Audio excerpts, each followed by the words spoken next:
नमस्कार दोस्तों, मैं हूँ शैली मौर्य। स्वागत है आप सभी का मेरे YouTube चैनल स्टडी विद शैली में। आज हम पढ़ने जा रहे हैं अनुवाद की अवधारणा। अनुवाद की अवधारणा में बहुत सारे टॉपिक्स आते हैं, जैसे कि परिभाषा, उसका स्वरूप या फिर अनुवाद का महत्व क्या है, एक अनुवादक के अंदर कौन से गुण होने चाहिए, उसके क्या दायित्व होते हैं और एक इंसान अनुवादक से कैसी अपेक्षाएं रखता है कि अनुवादक को कैसा होना चाहिए। अनुवादक के रूप में जो रोजगार की संभावनाएं हैं उन्हें भी हम जानेंगे। इन सभी टॉपिक को आज हम कवर करेंगे इस वीडियो में। चलिए हम शुरू करते हैं इन टॉपिक्स को। सबसे पहले हम जानते हैं अनुवाद की परिभाषा क्या होती है या उसका स्वरूप कैसा होता है या कैसा होना चाहिए। अगर हम बात करें अनुवाद की व्युत्पत्ति के बारे में, तो अनुवाद शब्द अनु प्लस वद से मिलकर बना है। ये एक संस्कृत का शब्द है और इसका जो संस्कृत में अर्थ है वो वद धातु से विकसित शब्द है। संस्कृत में वद धातु से घन प्रत्यय लगने से वाद शब्द बनता है। संस्कृत में घन प्रत्यय जब किसी धातु अथवा मूल शब्द से जुड़ता है तो वह आ की मात्रा के रूप में शब्द की पहले अक्षर के साथ युक्त हो जाता है। इसी के फलस्वरूप वद प्लस घन वाद बना। आगे वाद शब्द में अनु उपसर्ग जोड़ने से अनुवाद शब्द निष्पन्न हुआ। अनुवाद की यह व्युत्पत्ति भारत की प्राचीन ज्ञान परंपरा से संबद्ध है। प्राचीन भारत में शिक्षा गुरुकुलों में दी जाती थी। पढ़ने पढ़ाने के क्रम में गुरु या आचार्य जो कुछ बोलते थे, किसी सुभाषित अथवा मंत्र का उच्चारण करते थे। शिष्यगण उन्हें दोहराते थे। इस प्रक्रिया को अनुवचन या अनुवाद कहा जाता था। आप सभी जानते हैं कि पहले के समय में जो गुरुकुल हुआ करते थे उनमें शिक्षा जो है वो बोल कर दी जाती थी। उस समय लिखने का कोई भी अर्थ नहीं था, इसीलिए जो गुरु दोहराते थे, गुरु जो बोलते थे, उन्हीं मंत्रों का उच्चारण उनके शिष्य किया करते थे और इसी दोहराने की परंपरा को अनुवचन या अनुवाद कहा जाता था। अनुवाद भारतीय ज्ञान परंपरा में गुरुकुल का विशेष शब्द रहा है। इस शब्द का प्रयोग गुरु के वचनों को शिष्यों द्वारा दोहराए जाने के लिए होता था। जाहिर है कि प्राचीन काल में ज्ञान मौखिक तौर पर गुरु से सुनकर और फिर उसे बार बार दोहरा कर याद किया जाता था। ज्ञान अर्जित करने की यही विधि प्रचलित थी।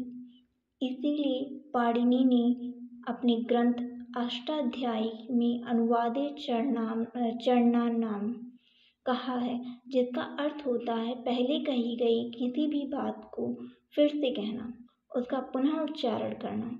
महान विद्वान और दार्शनिक राजा भर्तृहरि ने भी अपने ग्रंथ वाक्याब्दीय में अनुवाद शब्द का प्रयोग कथन की आवृत्ति के अर्थ में किया है। आवृत्ति नुआदो व जैमिनीय न्यायमाला की प्रसिद्ध उक्ति ज्ञातस्य कथनमनुवादः का अभिप्राय भी यही है कि अनुवाद ज्ञात का पुनर्कथन है।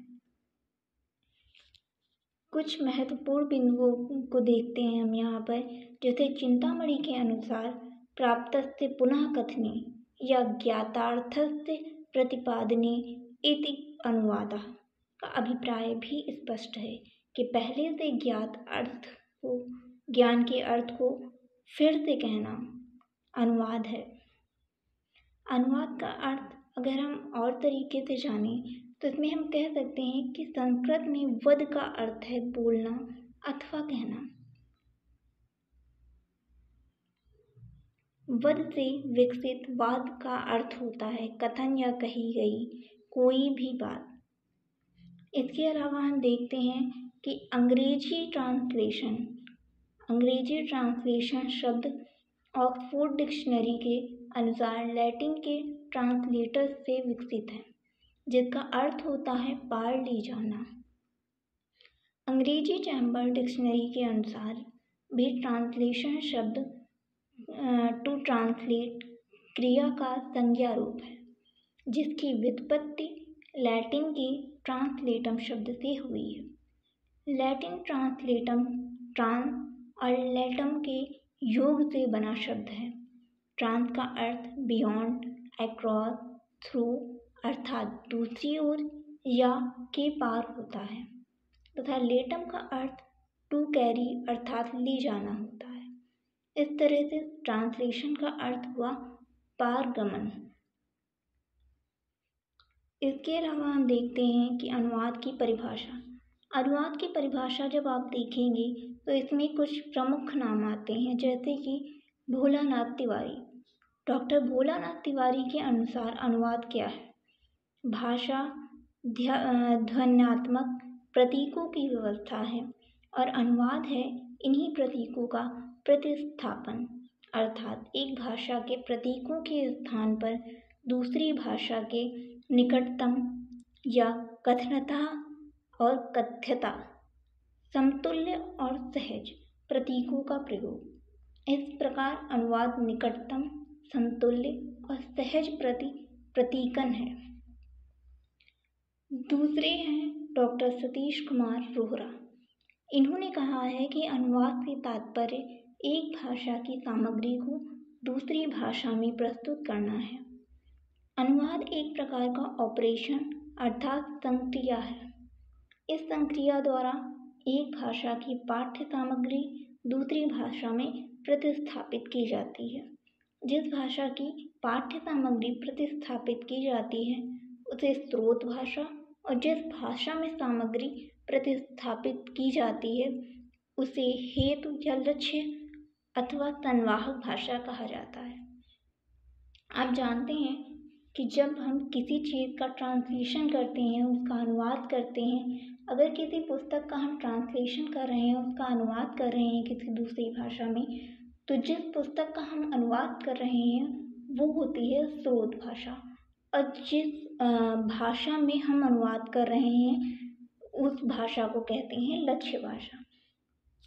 इसके अलावा हम देखते हैं कि नायडा और टिकलर, ये ऐसे नाम हैं जो बहुत ज़्यादा इम्पॉर्टेंट हैं, बहुत ज़्यादा महत्वपूर्ण हैं, इन्हें देख लेते हैं। इनके अनुसार मूल भाषा के संदेश के समतुल्य संदेश को लक्ष्य भाषा में प्रस्तुत करने की क्रिया को अनुवाद कहते हैं। संदेशों की समतुल्यता पहले अर्थ और फिर शैली की दृष्टि से निकटतम एवं स्वाभाविक है। इसके अलावा हम अनुवाद के महत्व को जान लेते हैं। अनुवाद के महत्व को जानना बहुत ज़रूरी है। वस्तुतः किसी भी देश की सांस्कृतिक परंपराओं, साहित्यिक मान्यताओं, वैज्ञानिक शोधों, औद्योगिक विकास, चिकित्सा के क्षेत्र में प्रगति से परिचय प्राप्त करने के लिए अनुवाद एक अनिवार्य माध्यम है। इसके प्रतिभाशाली विद्यार्थी किसी विषय अथवा शाखा का अध्ययन अपनी मातृभाषा में सरलता और पूरी समझ के साथ कर पाता है। अगर उसे यह कार्य मातृभाषा को छोड़ किसी अन्य भाषा में करना पड़ी तो उसकी शक्ति और समय के व्यय की तुलना में उसे प्राप्त ज्ञान बहुत कम होगा। ऐसा भी संभव है कि भाषागत कठिनाइयों के कारण उसके भीतर की अभिरुचि एवं जिज्ञासा कुंठित हो जाए। इस कारण अनुवाद प्रतिभाशाली छात्र में जिज्ञासा की प्यास, खोज की ललक, वैज्ञानिक अनुसंधानों के प्रति दिलचस्पी तथा समय और शक्ति का बचाव कर मात्र किसी छात्र विशेष को ही नहीं वरन संपूर्ण राष्ट्र को उपकृत करता है। इसके अलावा हम देख लेते हैं कि अनुवाद की विशेषताएं क्या हैं। जब हम अनुवाद की विशेषताओं को देखेंगे तो उसमें हम ज़्यादा अच्छे से अनुवाद के महत्व को समझ पाएंगे। सबसे पहले इसकी जो विशेषता है वो है एकार्थता। उसमें अगर आप कोई अनुवाद कर रहे हैं तो उसमें अर्थगत एकता अनिवार्य है, अर्थात जो बात कही गई हो उसमें उसके अनुवाद में अर्थ भिन्नता नहीं होनी चाहिए। अगर आप किसी एक भाषा से दूसरी भाषा में अनुवाद कर रहे हैं किसी पुस्तक का या किसी भी चीज़ का, तो उसके अर्थ में बदलाव नहीं होना चाहिए। जो पहली पुस्तक में अर्थ निकल रहा है वही दूसरी पुस्तक में जो आपने अनुवाद किए है उसमें भी वही अर्थ निकलना चाहिए। दूसरा है अर्थगत असंदिग्धता। अनुवाद को पूर्णतया निश्चयात्मक अर्थ प्रदान करने वाला होना चाहिए। यदि किए गए अनुवाद से उसका अर्थ स्पष्ट नहीं होगा तो वह संदिग्ध रह जाएगा। यदि आप किसी भी चीज़ का अनुवाद करते हैं तो अनुवाद ऐसा होना चाहिए कि उस अनुवाद से सारा जो अर्थ है वो पूर्णतया निकल कर आना चाहिए। तीसरी विशेषता है मूल भाषा की रक्षा। मूल भाषा के कथ्य एवं कथन का लक्ष्य भाषा में अधिकतम निर्वाह अपेक्षित है। मूल भाषा की रक्षा के बिना सफल अनुवाद असंभव है। यानी कि जो मूल भाषा है, मूल कथ्य है, उसका वैसा ही होना जरूरी है। अगर आप अनुवाद कर रहे हैं तो उसके अर्थ में बदलाव नहीं होना चाहिए। चौथी विशेषता है कृत्रिम जटिलता एवं दुरूहता का अभाव। अनुवाद में शब्दों के कृत्रिम प्रयोग से भाषा जटिल एवं दुरूह बन जाती है और तब मूल भाव का नाश हो जाता है। इसलिए अनुवाद को कृत्रिम जटिलता एवं दुरूहता से सर्वथा मुक्त होना चाहिए। इसका अर्थ यह है कि अगर आप किसी भी चीज़ का अनुवाद करते हैं तो जो जैसा भी लिखा है आपको भी वैसा ही अनुवाद करना है। आप अपने व्यक्तिगत भावों को उसमें नहीं जोड़ सकते, वरना उसका अर्थ बदल जाएगा। इसकी पांचवी विशेषता है व्याकरणिक शुद्धता। अनुवाद की भाषा व्याकरण सम्मत होनी चाहिए। इसके लिए यह आवश्यक है कि अनुवादक अध्ययनशील तथा स्रोत भाषा और लक्ष्य भाषा के विभिन्न बोध स्तरों एवं संप्रेषण कला दोनों से अच्छी तरह परिचित हो। इसकी छठी विशेषता है समतुल्यता। वस्तुतः अनुवाद एक द्विभाषिक प्रक्रिया, विभिन्न भाषाओं की प्रकृति और प्रवृत्ति एक दूसरे से भिन्न होती है। अतएव अनुवाद की सफलता एवं सार्थकता के लिए उन दोनों भाषाओं के बीच विभिन्न स्तरीय पर समतुल्यता आवश्यक है। इसी कारण दोनों भाषाओं, स्रोत भाषा तथा लक्ष्य भाषा का तुलनात्मक अध्ययन आवश्यक है। इसके बाद हम बात करते हैं अनुवाद के महत्व की। अनुवाद के महत्व के कुछ इम्पॉर्टेंट पॉइंट्स हम देख लेते हैं। वर्तमान में अनुवाद का महत्व और उपयोगिता बहुत बढ़ गई है। निम्नांकित आधार पर हम अनुवाद के महत्व को समझ सकते हैं। रचनात्मक कला साहित्यिक संवर्धन हेतु उपयोगी। दूसरा है विदेशी भाषाओं के साहित्य से लाभान्वित होने के लिए अनुवाद की महत्ता। यदि हम अनुवाद को जगह नहीं देंगे तो दूसरी भाषाओं की ज्ञान को हम प्राप्त नहीं कर सकते। तीसरा है विज्ञान, तकनीक, प्रौद्योगिकी, खगोल शास्त्र आदि के ज्ञानार्जन हेतु आवश्यक। चौथी है विविध संस्कृतियों को जानने हेतु आवश्यक। इसके बाद आता है महत्व अंतर्राष्ट्रीय एक स्थापित करने में महत्वपूर्ण। इसके बाद विविधता में एकता स्थापित करने हेतु उपयोगी। उसके बाद आता है सांस्कृतिक समृद्धि एवं प्रसार हेतु। उसके बाद बहुमुखी प्रगति में भी अनुवाद की महत्वपूर्ण भूमिका। इसके बाद हम जानते हैं अनुवादक के गुण, दायित्व और उनसे जुड़ी हुई अपेक्षाएं। सबसे पहले जब हम जानेंगे तो अनुवाद आज विश्व में तमाम देशों के मध्य एक बहुदिशागामी तथा बिना किसी अवरोध या रोक टोक के आवागमन प्रशस्त करने वाला फ्लाईओवर बन गया है। अगर हम बात करें कि इसके गुण क्या होने चाहिए तो सबसे पहला आता है भाषा प्रभुत्व। अगर आप किसी भी शोध भाषा से लक्ष्य भाषा में अनुवाद कर रहे हैं तो आपको उस भाषा का ज्ञान होना आवश्यक है। आपको शोध भाषा और लक्ष्य भाषा दोनों का ज्ञान होना बहुत आवश्यक है। दूसरा है बहुज्ञता तथा विवेकशीलता। एक अनुवादक के अंदर विवेकशीलता का होना बहुत ही ज़रूरी होता है। इसके बाद तीसरा है सतर्कता। चौथा है संदेह निवारण करता। पांचवा है प्रतिभा। उसके बाद समाज एवं संस्कृति का ज्ञान। उसके बाद ज्ञान विज्ञान तथा मनोविज्ञान का परिचय। ये सारी चीज़ें अनुवादक के अंदर होनी चाहिए। इसके बाद अनुवादक के दायित्वों की बात करते हैं। पहला है श्रद्धा एवं निष्ठा। अनुवादक को विषय के प्रति अभिरुचि होनी चाहिए। मूल लेखक के विचारों को लक्ष्य भाषा के पाठकों तक पहुंचाने की निष्ठा होनी चाहिए। दूसरी है कड़ी साधना। इसके बाद आता है सृजन क्षमता, उसके बाद आता है तटस्थता, फिर निष्पक्षता और वस्तुनिष्ठता।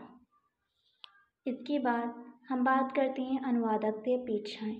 किसी भी अनुवादक से हमारी क्या अपेक्षाएं होती हैं। पहला है उच्चारण शुद्ध होना चाहिए। जो भी अनुवादक अनुवाद करता है उसका उच्चारण शुद्ध होना आवश्यक है। दूसरा, उसका व्यक्तित्व आकर्षक होना चाहिए। यदि उसका व्यक्तित्व आकर्षक नहीं होगा तो कोई भी उसकी पुस्तक को क्यों पढ़ेगा। तीसरा है उसे न्यायाचार एवं शिष्टाचार की पूरी जानकारी होनी चाहिए। इसके बाद श्रोताओं की भाषा, शब्दावली एवं वाक्य विन्यास के बारे में भी जानकारी होनी चाहिए। अगला है आशु अनुवादक को सुनने और समझने में तथा उसे तत्काल प्रस्तुत करने की कला में माहिर होना चाहिए। इसके बाद अनुवाद का प्रस्तुतिकरण विनम्रतापूर्वक होना चाहिए, लेकिन उसमें प्रभाव की कमी नहीं होनी चाहिए।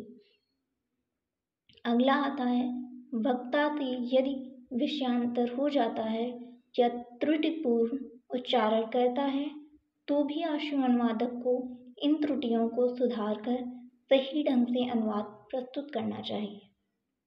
इसके बाद आता है मूल वक्त के कथन की भाषा एवं भावना दोनों ही पूर्ण रूप से रक्षा करनी चाहिए। अगला है उसे विशेषज्ञ के साथ साथ बहुज्ञ भी होना चाहिए ताकि वह आसानी से सही अनुवाद प्रस्तुत कर सके। इसके बाद हम अगले वीडियो में जानेंगे अनुवाद में रोजगार की संभावनाएं। मुझे लगता है आप सभी को ये वीडियो पसंद आएगा।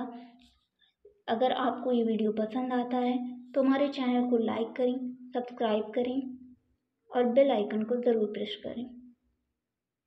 अगर आपके मन में कोई भी डाउट है तो आप कमेंट सेक्शन में पूछ सकते हैं। धन्यवाद।